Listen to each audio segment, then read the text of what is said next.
What's happening, everybody? Welcome into a playoff edition of Mac and Reed right here on Second City Gridiron. Follow at Second City Gridiron for all your Bears news. Subscribe to the YouTube channel if you don't already. Of course, audio-only versions on Spotify, iTunes. Do the same. Hit the like button. Tell your friends. Look up the great articles. Lester and Company right up at Windy City Gridiron, at WC Gridiron on social media. The great programming rolls on this week, Making Monsters, Bear and Balanced, just wrapped yesterday. Bears banter, Bear bones. The list goes on and on. Bears over beers, of course. I'm Evan Mack at 311 Mac, joined as always by my co-host. He's not wishing you a happy new year anymore. It's the 6th, enough already.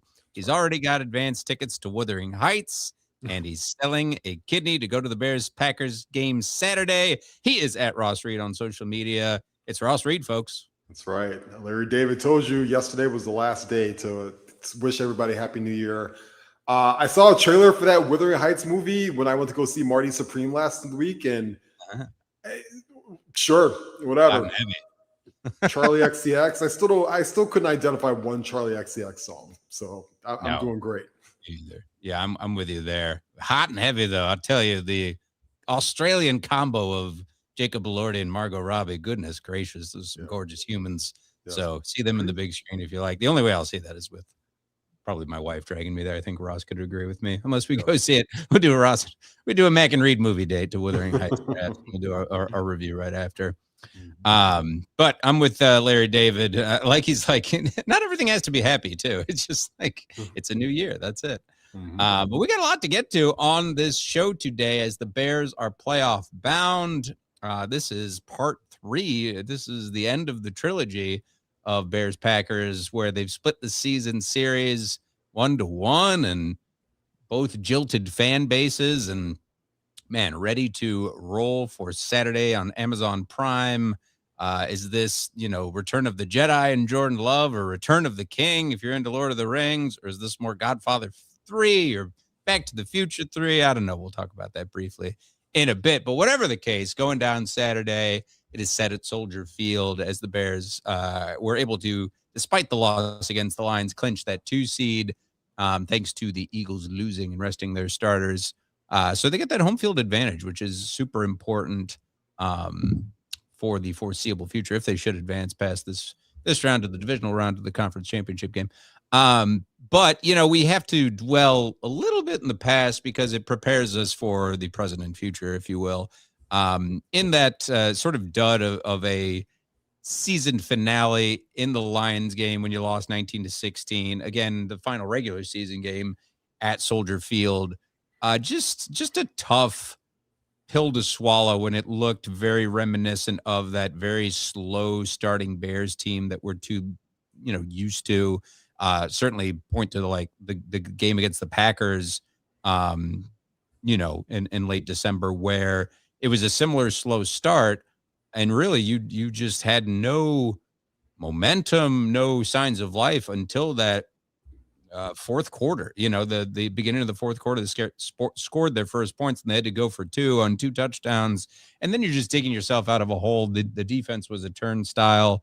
Rough to see when you're torched, especially by the Lions, and they're doing the first down celebration and swatting it away. It just really, it just rubs a lot of Bears fans the wrong way, myself included. But, rightfully so. They're not playing spoilers for anything. They're just playing for pride, and they know that they let many opportunities slip through their hands, but they want to say, hey, we still, own the Bears, and we can still beat this team. We'll see him next year. And within the NFC North, Lester brought it up and on his show with him and Jeff, and just talking about them sort of like the Bears not having a proper NFC North champion shirt ceremony. So, you're hoping Saturday against the Packers, they have something, wild card champs or some sort of swag that they get at that point. It all feels like, again, you got this stuff because you lost to another team, or someone lost, like Green Bay lost to whoever, and you're getting this. So now's the time where Ben Johnson said after the game, it's a whole new chapter where, it's win or go home. You can't, Ben Johnson and Caleb Williams both as pissed as we've seen them this season, where it's at the point they have to play pretty mistake-free football. And, I like to switch it up today, Ross, and just talk about the defense and where they're at. and how the last couple games we've just seen what a turnstile they are. And it doesn't, we'll talk about Kyler Gordon in a little bit and just maybe getting some reinforcements there. Regardless, they talk about scheming, but why was it as bad as it was for the defense this past Sunday against Detroit too? And you can go back to the 49ers for the past couple games. Yeah, I mean, I think right now we're starting to see their lack of talent, especially on the back end, really catch up to them right now. You've got Nashawn Wright, who was having a Cinderella type season, but I think it's midnight right now, and the clock is up on him, and he's kind of turning back into a pumpkin a little bit. And even the same thing for CJ Gardner-Johnson. Those guys had a nice stretch there in the middle where the Bears were going on their long winning streaks, but at this point, there's enough film on them. You start to see why these guys have kind of bounced around the league a little bit, and they're kind of reverting back to their old ways. And I think teams have been able to scheme and challenge them. A lot of pressure has been put on Dennis Allen, and a lot of people are wondering, is he the right guy going forward? And it just, I kind of push back and say, what do you want him to do? You can't play man against teams with these guys in the back end. These wide receivers are going to torch them. And if you play zone and you're not able to get home with the quarterback because your pass rush isn't there, well, they're also going to pick you apart as well. So hopefully, Kyler Gordon is healthy enough to get back this week and play meaningful football. We're going to need him because it looks like CJ Gardner-Johnson is going to be out with that concussion on a short turnaround coming from a Sunday afternoon to a Saturday night game. And hopefully Sunday was a little bit of sending a message to Tyreek Stevenson, and because he didn't play at all this past Sunday, and Ben Johnson was asked about that, and they said they just rather roll the dice with Nashawn Wright and what they had out there. Tyreek Stevenson is a former second-round pick, and he was a guy who's been a starting corner on this team for a while. I don't know if he's in the doghouse. I don't know if he did something, in practice, not on game day, but I have to figure he might get a little bit more action as well on Sunday, because I don't know how you can go out there with the same guys that you have. And some of these guys have to make plays, and the defensive line has to also come together, and they've got to make plays as well. Montez Sweat had a little bit of pressure, and Grady Jarrett as well, but especially early on in these games, I think the defense needs to start setting the tone a little bit as well. I forget the stat. I had it. I should have wrote it down. But it's been a very long time since the Bears have been able to force a 3-and-out. And that's a little bit discouraging, because you had a game like that on Sunday, and that defense felt like they were on the field the entire first half of the game.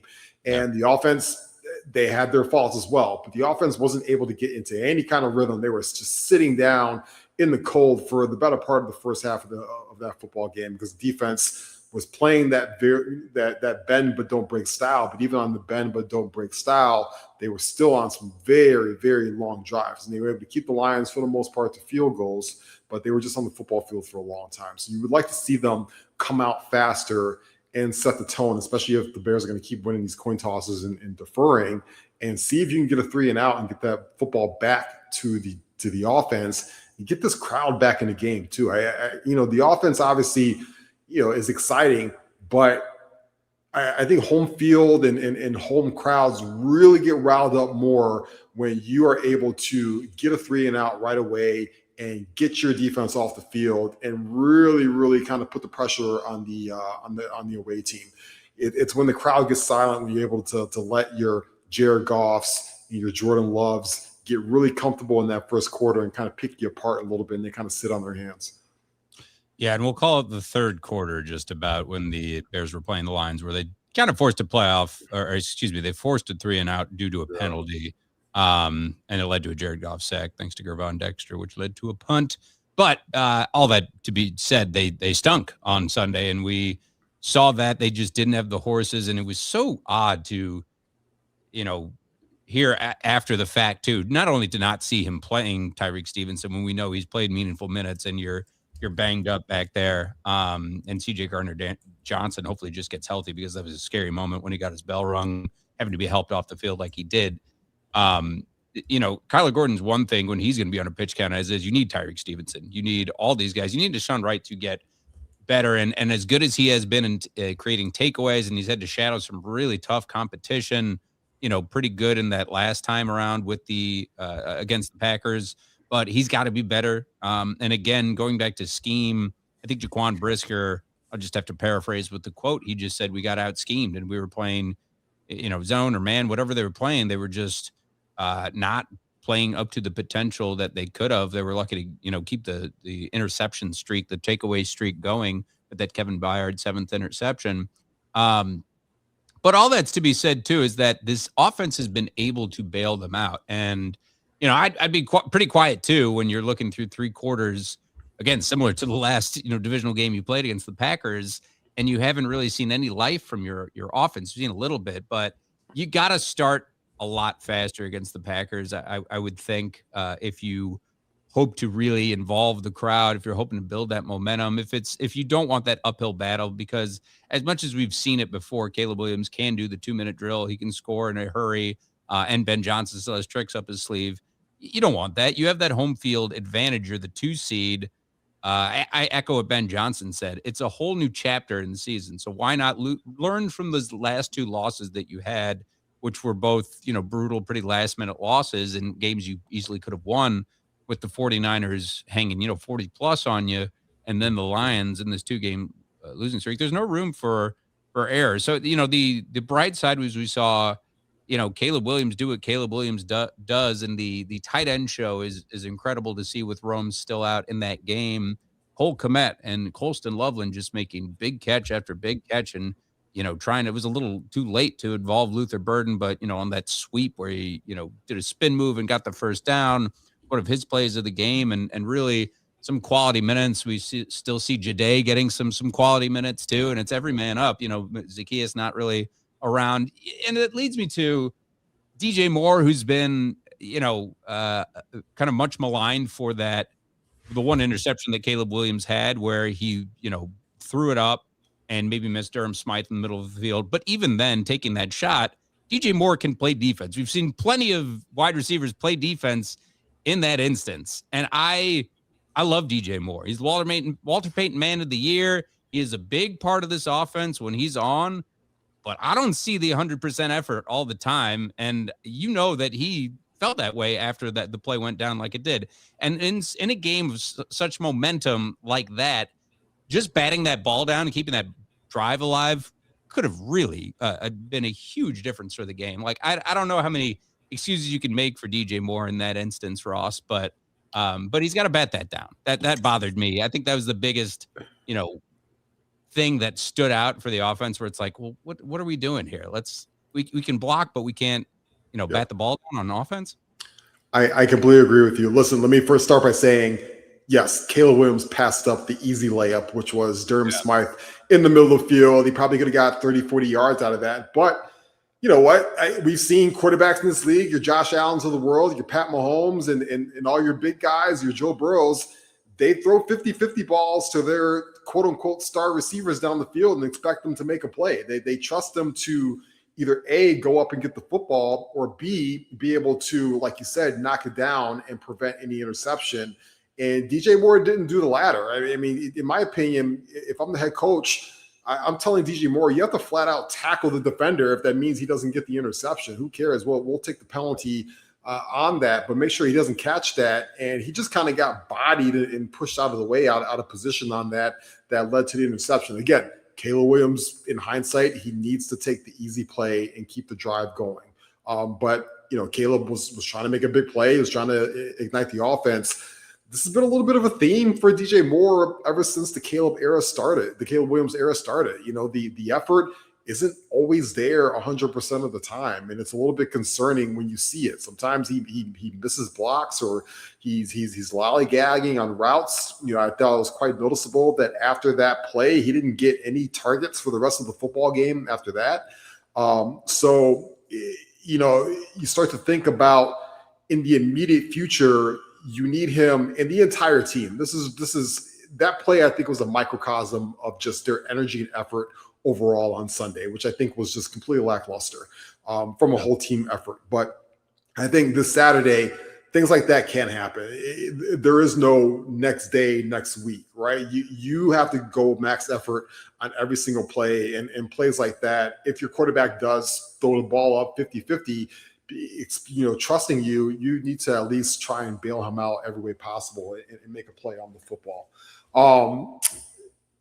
You start looking towards the end of that game, you start realizing who the future of this team is. And really, it was the Coastal Loveland show, because at this point, Loveland is turning out to be a very reliable security blanket for Caleb Williams. And, you can certainly tell he trusts him a lot, even though Loveland had his own drops on Sunday as well. There were a lot of drops from this offense again. Luther Burden had another bad drop as well. He was only targeted 4 times. The one target that he missed was a bad drop that could have really had an explosive play. But Loveland, 13 targets, 10 receptions, 91 yards, and he had another touchdown to end the season. But this is when we really hope that also Roman Dunze can give it a go on Saturday. Listening to Caleb Williams today speak in his presser, he made it sound like Roman Dunze will be out there playing this Saturday night, which I think will be a big boost for the offense as well, because especially on a play like that, you kind of trust your big body wide receiver more in Roman Dunze to at least go up and make a play on the football. And to me, especially in this current NFL, the wide receiver gets the benefit of the doubt. You go up there, you make a football in this contact, they're most of the time, 90% of the time, they're going to call pass interference on the defense. And so, that play, I agree with you, was disappointing from DJ Moore, and just a microcosm of the entire team. They were sleepwalking from that game. We have to call a spade a spade. The pre-snap penalties, the mistakes, the drops, they felt like they were just – it looked like a preseason game out there on Saturday, and guys were making business decisions. And we'll see if this young team and first-year head coach can flip the switch on Saturday night. Very young team. You hit on that, and that means a lot in the playoffs in terms of experience. I don't care what kind of talent you have. But yeah, that third quarter interception, obviously huge when you feel like you could have gotten a jump on it. Then, Lions go down for an 11-play drive and get another field goal to extend it. Then, it's a 2-touchdown game. Maybe you win the game at that result, if the defense holds up, of course. But all that to be said, it looks very positive in terms of the injury report right now. Go check out Ross's Twitter to see how he feels about Braxton Jones's injury update being activated in Theo Benedette's play. In terms of also, Ozzie Trapillo looks like he could probably give it a go this Saturday as well. Roma Dunze's arrow pointing up. I think, the only guy of note who would probably be out still is CJ Gardner-Johnson. And we, last week had a show, but Noah Sewell out for a season is just brutal when he played some quality minutes. But outside of that, it's got to be rocking Saturday come the evening time in Soldier Field. And this, you haven't hosted a playoff game in so long for this, for Soldier Field, for the Bears franchise at this point. They're going to pull out all the stops with some, alumni, and you would think that the energy would be a little bit different. But that leads us to, of course, the part 3 of Packers versus Bears. And, you're cautiously optimistic based on that home field advantage, based on how you're seeing Caleb Williams play.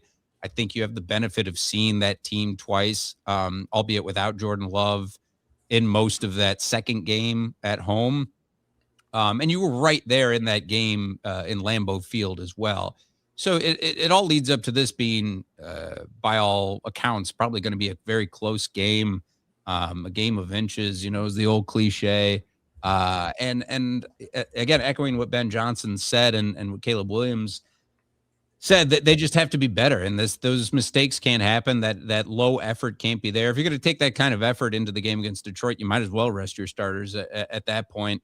But you figure Ben Johnson's going to have some tricks up his sleeve. I think, in terms of that hot start that you need for this Bears offense, don't get away from the rushing attack very quickly, but you got to put points on the board pretty early, to me, in that first half. Limiting getting after Jordan Love is going to be crucial because, they can be exposed. I think, that he has a lot of weapons, but we saw time and again this last game against the Lions, this blitzing just got there too late. I think Jordan Love isn't on that same tier as the elder Jared Goff, who saw that and just hit his open receiver right away and had, whether it was Jameson Williams or Amon-Ra St. Brown, just torched the Bears defense.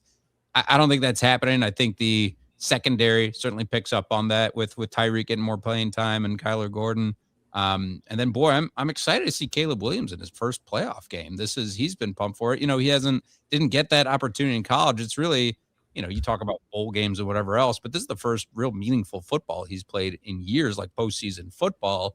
And for a lot of these young guys, you talk about Rome Odunze as well. And, in the trenches, we've seen how good this offensive line has been for the Chicago Bears. I want to see the defensive line for the Bears step up with Gervon Dexter and what we've seen Austin Booker do in his growth, and Montez Sweat, the highest paid guy on that defense, who is really the only guy sort of making an effort or an impact rather against Jared Goff and the Lions this past game. You're going to need takeaways. You're going to need that takeaway streak to live on. But what are some other keys you're looking for in matchups in Saturday's game, Russ? To be honest with you, the big key to the game is the weather. And we need to figure out, what's going on with the weather situation. We could have a potential snow situation in Saturday night, which I think is going to affect both offenses and how they're going to be able to go out there and play, assuming that we don't have a massive snowstorm or anything like that. To me, this Packers defense is just very different without Micah Parsons on the football field. And remember that, the Bears have lost 2 games in a row right now. The Packers have lost 4 games in a row. And they've lost, going back to that Denver game where they did lose Parsons in that game. So the Bears, they lost to the Ravens on that Saturday night where they had Malik Willis start against Tyler Huntley. And then, of course, they threw away this last game on Sunday by starting Clayton Tune against J.J. McCarthy into Max Brosmer. But you start looking at their defense, and their defense has been getting gashed in terms of yards. And so I think you hit it on the head. The Bears have to clean up the mistakes that they had on offense, because I think they're going to be able to run the football on this team, and Caleb Williams should be able to have enough time in the pocket to make some plays. He's got to be accurate with his passes. He's got to be able to take what the defense gives him in the middle of the field, especially, and be able to keep moving the chains and finish these drives with touchdowns. To me, I'd like to see them get back to heavy under center and DeAndre Swift and Kyle Monangai, and get those guys with a push down the field, and then use the play action and Caleb Williams out on the edge to find his receivers, in particular Luther Burden, Colston Loveland. We'll see what kind of shape Roman Dunze is in when he comes back. But regardless, listening to Caleb today, he seemed he was a little feisty. He was certainly a lot more measured guy. You talked about this being his first meaningful football in terms of postseason action in a long time. Caleb Williams hasn't played a postseason football game since high school. So, right now he's itching to get out there. I call him Mr. Saturday Night because he's got a record. I tweeted out on after the Bears were announced that they were getting this very woke Amazon Prime football game. That he's something crazy like 17-3 on Saturday nights, and his stats are off the charts. And obviously, we know now he's 1-0 in the NFL on Saturday night. So. That doesn't faze him. That doesn't bother him. I think he's going to rise up to the challenge. You hope that he's not too amped up to start the game. And that's going to be the case for a lot of these guys. It's your first playoff game. That crowd is going to be electric. They're going to be hammered in that building. It's just going to be insane. And you need some of these guys, especially the young guys, to just calm the nerves and go out there and play sound football. And because this team, obviously, this Packers team is very beatable. You should be able to beat them and hopefully advance until next weekend. You talked about the weather, and you look at the forecast today. It says starting Wednesday or Thursday, it's like rain or /snow for a few days, so it could be a wet one. Hopefully it dries up for both sides. But in a sloppy game of football, going to be very run heavy. And Vizo Joe pointed out that Rome played in that national championship game, but lost with Washington. I forgot about that. But he's also hobbled, as we know, and beyond that pitch count for sure, to an extent. Still dealing with that foot injury, which may need off-season surgery on. So still kind of playing through pain to that end. But you're leaning on the Don Burr, boy, is still back. Look at this. Lions own the Bears. talking about the offensive line and the weapons that you have there, and Joe Thuney and Drew Dahlman and Jonah Jackson and Darnell Wright, and if Ozzy's healthy, you like the way that they can push this Packers team around, the 1-2 punch of DeAndre Swift and Kyle Monangai. You can't get away from that. And I know as far as Caleb, talking about his approach to Saturday, he said, quote, "I think I'm built for these moments mentality wise, how I've worked. I've been in a bunch of big games before and a bunch of big rival games. In these moments, I think I can provide a spark for the team. I think I can do whatever my team needs me to do, whether that's stand in the pocket, whether that's run, whether that's scramble, whether that's hand the ball off 30 times and be energetic about it. I love that. Whatever it takes is where I'm at, where I'm going to be at for these next couple of weeks, hopefully." And that's a team player where he takes the losses on his chin and takes a lot of blame for some of these where, we talked about the effort from DJ Moore, and you talk about the drops, the key drops that these Bears receivers have had. You can't have that, man. That's for sure. And the defense, yeah, it's going to be curious to see which type of scheme Dennis Allen goes with. Like Jordan Love can be sort of mobile, but we've talked about how this Packers team has been losing games at a pretty alarming rate recently, if you're a Packers fan. And, as far as a halftime show too, Ross, I feel like we need something from this, the city of Chicago here. We need to throw in Chance with something, someone else featuring with Twista coming out, like some energy. You can't have like wiener dogs racing at halftime like you did in the Lions Bears game, for crying out loud.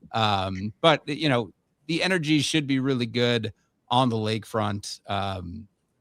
But we'll give predictions at the end.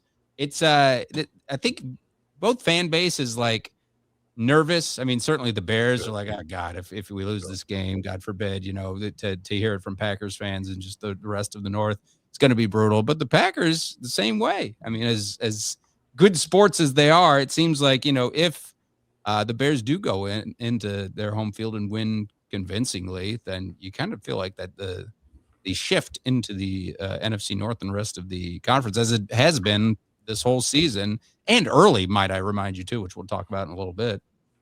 There's a lot on the line here for this football game. Obviously, you've got bragging rights right now in the NFC North.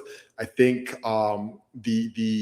the conference is starting to realize that this Bears team is going to stick around now. You start to see the talent that they have, especially on offense, and the play caller that they have at head coach. This is only the beginning of what could be a run where they're going to be, pushing for playoffs and division title year after year. It's normal to be nervous. I think all the Bears fans right now are kind of walking on eggshells. I'm here to tell you, enjoy the moment. Like have some fun. Enjoy the fact that your football team has made the playoffs. It's been a long time. I've been telling people all week, like what our friend Stacey King would say, if you're scared, go buy a dog. Like it's football, and regardless of what happens on Saturday, the sun's going to come up the next day, and we're going to be okay, and the future's bright. But hell, act like you can beat this team. This is a 9-7 football team that is missing their best player on the football field on Saturday, and you have them coming into their home building. And oh, by the way, you got the number 1 overall pick, who ain't scared. He's got all the talent in the world. And you got this rock star tight end and this electric wide receiver you drafted in the second round, and this electric wide receiver you drafted in the first round coming back. And then you've got this dynamic play caller that every single team wanted to hire last year if they would have got an opportunity to. And every single team that fired their head coach this year would jump at an opportunity to go out there and get Ben Johnson. So go out there and act like, this team belongs and go out there and win. And I think there's a lot of pressure on Matt LaFleur and this Packers team right now because, he's got an opportunity. He is 2-4 in the postseason. And if he goes 2-5 in the postseason and loses this game, we just saw John Harbaugh get fired a couple hours ago with a more extensive resume than Matt LaFleur. And things are going to get real spicy in Green Bay if all of a sudden they lose this game to the Bears in Soldier Field on Saturday night. It's crazy when you have a 9-7 season like that. I mean, by the way, the NFC North, all teams are above 500, but 4-4, in the division, it's It's they're favored at this point. I think very slightly. I think it's 1.5 right now as far as the spread goes. But yeah, I agree with you. Yeah, exactly. At this point, it'll be much different come later on. Yeah, brother. But I'm with you with Matt LaFleur, and he's going to be probably, again, to that note of Ben Johnson. You got to see some razzle dazzle. You got to see some different things that you haven't seen from this team, because this could be the job at this point. I think that the Packers are very invested in Matt LaFleur and Jordan Love at this point, but they seem pretty married at this point. So I'm excited for it. I know you are, Ross.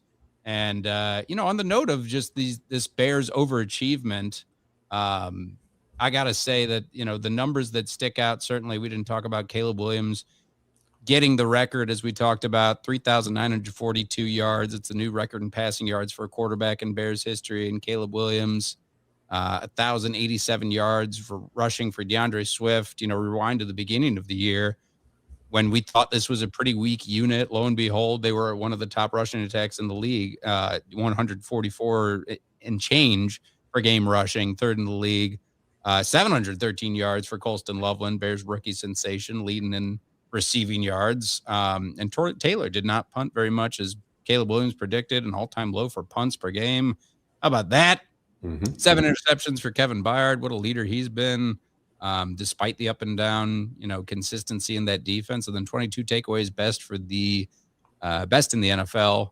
And man, it's just been a lot of overachieving, as I said, with the Bears. And wherever this team, whatever happens Saturday, again, it feels like we fast forwarded a little bit in the development of it, Caleb Williams, and going back to the big games that they've won against Green Bay and against the Eagles, and close games where it's just completely flipped the script with the Eberflus years, and just a whole culture change. You feel like, again, that this Bears team, there's it's a changing of the guard. We're seeing it, with the likes of John Harbaugh leaving or getting fired, and then the rest of these older quarterbacks, sort of the baton being passed, if you will. We're seeing a lot of young up and comers right now in this playoff bracket that we'll go over in a little bit, but super impressive Bears season. So kudos to them for the regular season.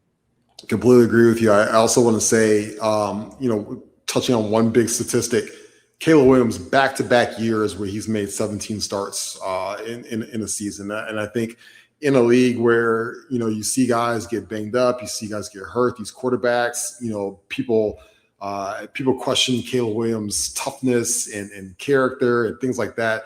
The guy has played every single football game so far to start his career as a Chicago Bears quarterback. And when you have that reliable, knowing that your QB1 is going to go out there and play, Tyson Bagent has thrown 4 passes this year.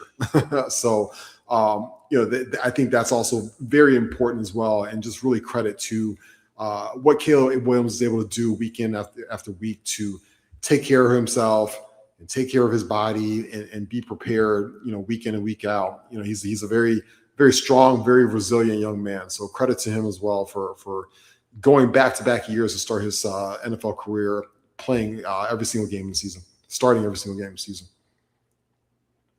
Good times, Ross. Well, you work on that halftime show for me, please, as we get ready for a little more Chance the Rapper. I love Chance, but Chance has never. He's never met an event in Chicago that he will not say no to. So I kind of like, this is like a do or die. Like where's do or die at, or crucial conflict or something like that. Common's too chill. It's like all the poetic, like Lupe. You need like Punk Lupe to come out with a hard set. Get like the reunite the band Chicago to come out. I don't know, man. We need like some like Chief Keef or someone up in there. That'd be nuts. Chief Keef would be a good time. On to the playoffs, and as you mentioned, Ross, man, John Harbaugh out for the Ravens, end of an era. Glad we saw him cook back against the Bears in October. Not glad that we got the loss, but glad to see him coaching. And it's a tough draw when you talk about that Sunday game that set the Sunday night game that launched it was a crazy game where Aaron Rodgers and company outlasted them and secured the 4 seed. And now In the AFC, Broncos got the bye. The Steelers are going to play the Texans. And the Jaguars playing the Bills, who are a 6 seed. Patriots playing the Chargers. This is all going down on Saturday, it looks like. And Sunday for those. Sunday. You got the besides the Steelers. Yeah, Steelers Texans is a Monday night game. Yeah, Panthers Rams is Saturday night. Yeah, just make it to Saturday, Sunday, and call it a day, NFL. God forbid. Panthers Rams. Yeah, Panthers Rams. As the Rams will be hosting. There are just a king of a 5 seed. Eagles playing the Niners in San Francisco, and then the Bears hosting the Packers. Seahawks getting the bye as well. Ross, I've talked about the NFC West ad nauseum and how good they are. And I stand by that. It's a tougher sled for the Niners than it is the Rams. I feel like for sure this Rams team is the class of the NFC, in my opinion. The Seahawks have been great too. Take nothing away from them. I'm kind of more curious who you're liking. I know you're very down on Bo Nix, but between the Broncos and the Patriots, Drake May led Patriots, and Aaron Rodgers led Steelers team, Bills at a 6 seed. This is the first year they don't have to go through Joe Burrow, or they don't have to go through Mahomes. And the Chiefs, can they make a run? And then a young Jaguars team. Who do you like out of the AFC before we get into the NFC? You just named my team right there. I don't think enough people are talking about the Jacksonville Jaguars and what they're doing this year. They are 13-4. Another rookie head coach, and Liam Cohen has that team humming right now. They are 6th in the NFL this season in points scored at 27.9 a game. And their defense is actually playing very well as well. They've been keeping teams under 20 points. And they have been absolutely throttling teams this year. And again, another first overall pick in Trevor Lawrence. A lot of people were down on him. But listen, this guy needed to be reclamated after spending time with Urban Meyer, and who was putting his hand up girls' butts instead of coaching Trevor Lawrence to play quality football. And Trevor Lawrence finishes the season at a 60% completion percentage, and he throws for 4,000 yards. He just got to 4,000 yards barely. He had 29 touchdowns and 12 interceptions on the season. And he's been awesome. He's got a lot of weapons out there. He's got Etienne at the running back, went over 1,000 yards. And Parker Washington had an awesome season. And Brian Thomas is starting to wake back up. They like Jacoby Myers and Brenton Strange.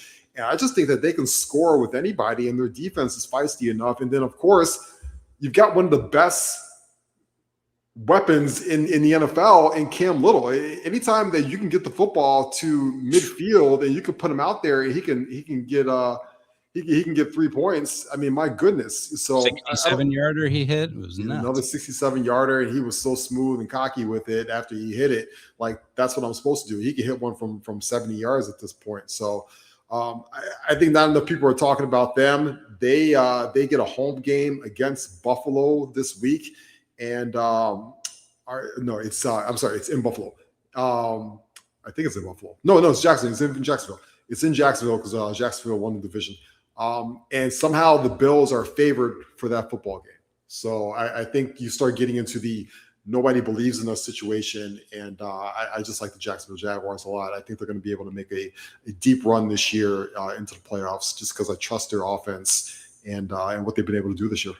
As up and down, as Trevor Lawrence has been in his Jaguars tenure, man, you can't take away from a 13-4 record. Now you're hosting the Bills in the divisional round in a division that's been, largely owned by, the Texans and the Colts, kind of going back and forth. But, we really haven't seen anything out of that AFC South in some time as far as competition. But, the Texans, too, of course, peaking at the right time with C.J. Stroud. And that defense is one of the tops in the league. They're top 5 in yards allowed, I believe, right now, against, an older Aaron Rodgers who, just really took care of the Ravens soundly. It's hard to win in the playoffs, where it's very important to have some sort of veteran leadership to, spell the younger guys and settle them down. I think, you've seen that effect with Aaron Rodgers and the way he's played with the Steelers in this perhaps final chapter with Aaron. Maybe he hangs it up after whatever round he gets out of. It's Super Bowl or bust for him for sure. That Chargers-Patriots matchup is spicy. I do like, the 49ers traveling to the Eagles, as we turn to the NFC. I think the Eagles are for sure kind of like sleeping giants. I think this is that time where we've seen how well they play in the playoffs. And, if you have to go through Lincoln Financial, at least in that first game. It's huge to build some momentum. If you get past the 49ers, who knows how far this Eagles team can go. And I'm psyched. Kind of a sneaky good game with the Rams and the Panthers. It was like nobody wanted to go out of the NFC South, between the Falcons, Panthers, and Bucks, who were basically, the final teams. I mean, the Falcons had to lose for the Buccaneers to go, and all this, came down to the wire more or less. But the Rams, if they're as good as I think they are, they should just be, a blowout first game, a little appetizer before you get to Bears Packers on Saturday. And yes, miss me with a Monday night game, please. I don't need it every day.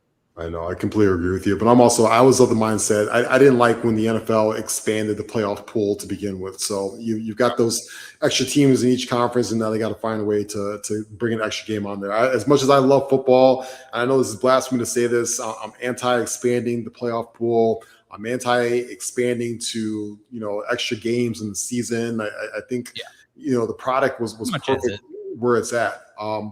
But, those first Saturday games are pretty weird, man. And remember, the Panthers have already beat the Rams in Carolina this season, and the Rams are heavy favorites.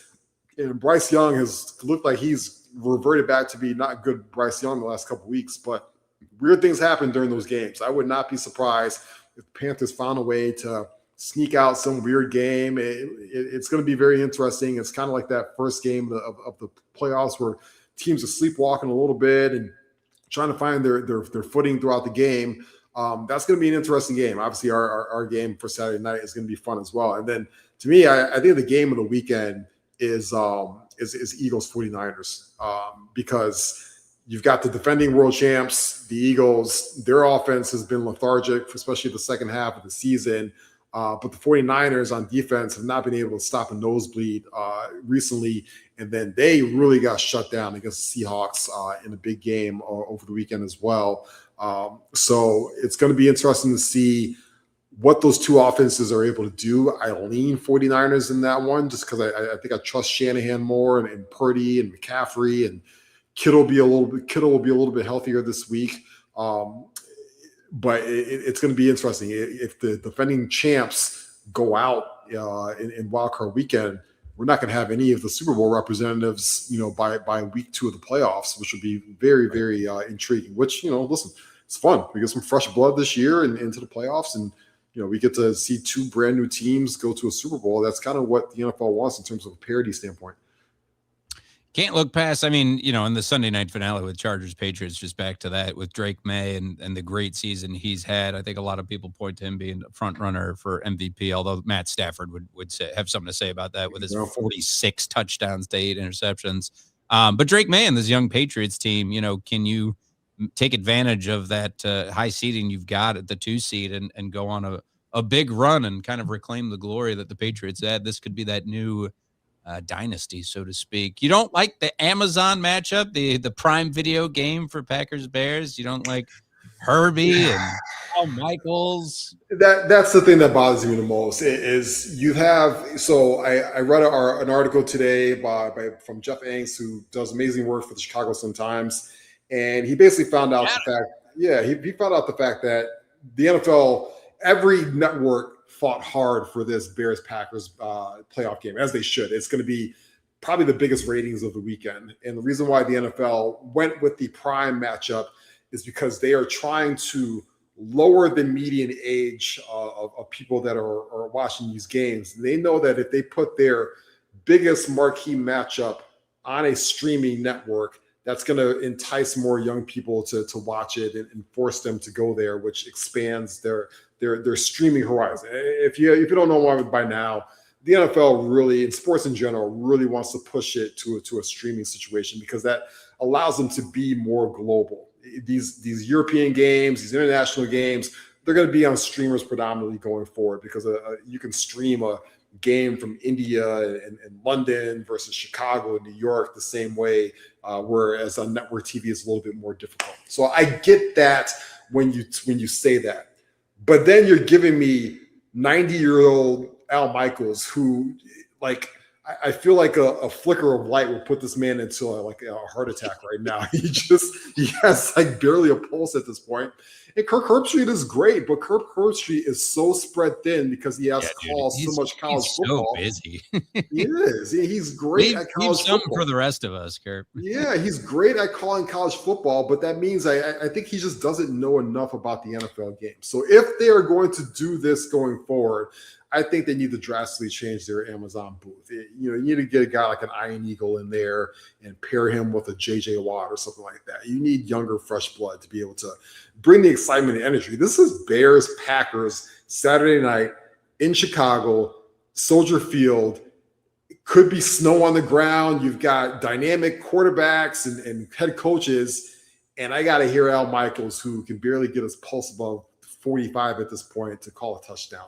That's what bothers me the most about it. He's iconic, but give me Burkhardt and Brady. Give me, even Collinsworth and Tirico. I'm with you. And this goes back to Tirico was awesome on Sunday when he called that missed field goal from Baltimore that spiraled their season. He set the scene perfectly. The call was amazing. I love Al. It was certainly a part of my childhood. And he called, some amazing games, and he called obviously the USA beating Russia in the Olympics in the 80s. But it's like, Al, we love you. You go sit on the beach somewhere with a steak and some rum, and you're gambling, and just call it a career, please. That's overwhelming. That's one of his best lines. Outstanding. But yes, he's it's like him and Kirk again, like leave something for the rest of us. But that's that weird prime matchup. And then you get the glorious halftime show of Ryan Fitzpatrick and Richard Sherman and all these misfits, if you will. Carissa. That's another thing. I don't get me started on the 3 to 4 man booth of the pregame and the halftime where everybody's going so fast. The only one person only has like 45 seconds to say something, like, let's go to Andrew Whitworth. He's like, yeah, and Darnell Wright was awesome. Like, okay, cool. Richard Sherman, you're next. And I'm just like, can we get like 1 or 2 people on a set and actually hear one person give us some extensive analysis rather than these ridiculous quick hits? And Jason Garrett is sitting there and he's like, yeah. And he's just clapping and smiling for 45 seconds. I'm like, get out of here. Just go to the radio halftime show. That's true. That's where it's at.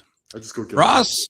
It's one of the only times this has happened, I think, that we saw a movie around the same time. We both saw it last weekend, Marty Supreme. And they call that a segue, folks. And I liked it a lot. It lived up to the hype. I thought if you don't want to hear spoilers, you can leave now until the end, or tune out, mute me for a little while, because I got to talk about it. In terms of the soundtrack, I dug it. I was a little thrown off by the 2 80s bangers that were in there because it was the 50s. But when he's getting into like the bowling alley to hustle other ping pong players and they're playing How High the Moon by Les Paul, that got me in there. I thought that like set design, again, like Ross is Mr. Not anti-comic book, but like anti-CGI, things like that. We want to see some real acting and not too much in terms of visual effects. This delivered, and it's a lot like another 1824 classic with Righteous Gemstones, right? Upright. What the hell am I thinking? Uncut Gems. Uncut Gems. Thank you. The Safdie Brothers movie. Not to be confused with the Righteous Gemstones. But Uncut Gems, where it's like that building and very intense, and it feels like it doesn't drag at any point. Yeah. I love the inclusion of like these actors who weren't actors. I just realized today that one of the guys in the ping pong gym was that homeless man who got very famous with the golden voice. If you remember that fella. And then just a lot of good cameos of folks that were just looked like very New York people throughout the film. I thought Gwyneth Paltrow was great. Fran Drescher in her brief scenes was awesome. But, this is the era of Timothy Chalamet, and, when he's going to get an Oscar nod for this, for very good reason. This character he played, very up and down, young 23-year-old guy trying to, popularize this sport that was just sort of taking off in the 50s and, playing stadiums overseas, as he said, pleading to Mr. Wonderful to fly him out there, who Mr. Wonderful hated filming, by the way, because you have to do 10, 20 takes sometimes, and he's used to being the boss. But I talked a lot. I did like it. Give me your review, Ross. I enjoyed it too. I typically Safdie brothers movies can be a little bit of black licorice for me because it is so like just wound up, tight, anxiety, intense for 2 hours. And I was not a fan of Uncut Gems. I've been on the record saying that. I do like this movie more because I do think Chalamet does a lot of the heavy lifting to elevate the film. And I think that, it's funny, he's going up against the older version of himself, Leonardo DiCaprio, who's in one battle after another. And they are very similar actors to each other. And even Chalamet's got a little bit of like old school Paul Newman to him. He's just a flat out movie star. And, I thought it was an amazing performance from Gwyneth Paltrow, who has been kind of buried in Marvel movies the last couple of years, playing, Miss Potts, Tony Stark's girlfriend / wife. Odessa Ezion was awesome, who played the other love interest for Marty in the movie.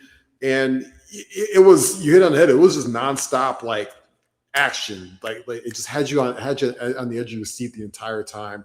Very entertaining movie. I listened to an interview with Josh Safdie, and he said basically he was trying to tell the story of as if Marty was in the 1980s and he was telling somebody what happened to him back in the 50s, which is why you hear a lot of the 80s soundtrack and things like that. Shout out to Tyler, the creator, who has a great part in the movie as well. So it was fun. In an era where we see a lot of like the traditional movies compete for Oscars and Best Picture, it's fun to see something that kind of disrupts the market a little bit and really puts you on your heels a little bit. I encourage everybody to go see it in the movie theaters if you can.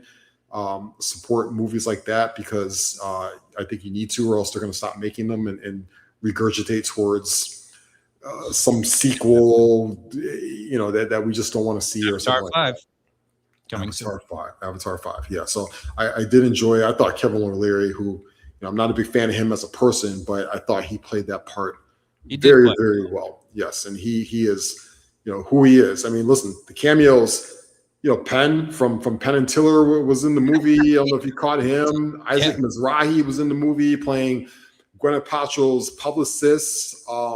David Mamet is in the movie. He's a huge playwright. Sandra Burkhart is in the movie. Abel Ferrara was the dog owner. He's a filmmaker as well. I mean, it's just so many random cameos in the movie. He was great as that gangsterish dog owner. Yes. I think that's what really also pushed the movie too. Was him. Was Josh Safdie being able to just get a lot of creative people and faces in the movie, and very, very cool New York vibe as well. Odessa Azion was the love interest to Marty Supreme too, and she seems like she's poised for some big things. Yeah, she was in that show on HBO, something LA. I forget the name of it. It'll catch me, but she'll be a big star. Her piercing eyes just like stick out at you the entire time on the screen. I really liked that, even though it was pretty brief with the scenes that Tyler, the creator, was in, in the hustling scenes with the other ping pong players. I thought that was outstanding. George Gervin was the pool house manager. I don't know if you caught that. The Iceman, George Gervin. That's pretty cool. Yeah, I just felt very New York. It felt like, just the look of these folks was so great. The costume design, I'm like, I love that. Just really transported you back into that 50s era New York. And the, again, the pacing of it, like the Safdie brothers are really rolling and what they're doing here. But yeah, I'll be curious to see who cleans up this award season. And I take it you don't have your tickets to Wuthering Heights yet, Ross. Well, we'll have to figure out what next, film is on your list. We got some bangers coming out soon. We'll probably talk about in the next episode. But to end the show, even before I give our final farewell, talking about Marty Supreme, Viso Joe. Come on, stick with us. He probably tuned out when I said spoilers. Predictions for Bears-Packers Saturday night on Amazon Prime. I got a tight one, but I got the Bears squeaking this out 20-17 on the lakefront. 2017 on the lakefront. Ross, I'm going to go the other direction. I hope I'm wrong. I usually when I'm wrong. I like that. Or when I'm right, I'm wrong. Be a good outcome for the Bears, but I'm going to go Bears, unfortunately, 16, Packers 24. And that's all the show we have today, folks. Thanks to everybody for listening in and watching along on YouTube. Remember, follow at Second City Gridiron for all the Bears news. Subscribe to the YouTube channel. If you get the audio-only versions on Spotify, iTunes, do the same. Hit the like button. Tell your friends. Check out the other shows that will be going on later this week. I'm at The Real Evan Mack. Follow Ross at Ross Reed. For now, I like that prediction, 45 3 Bears. We say deuces. We say be good to each other. So long, everybody.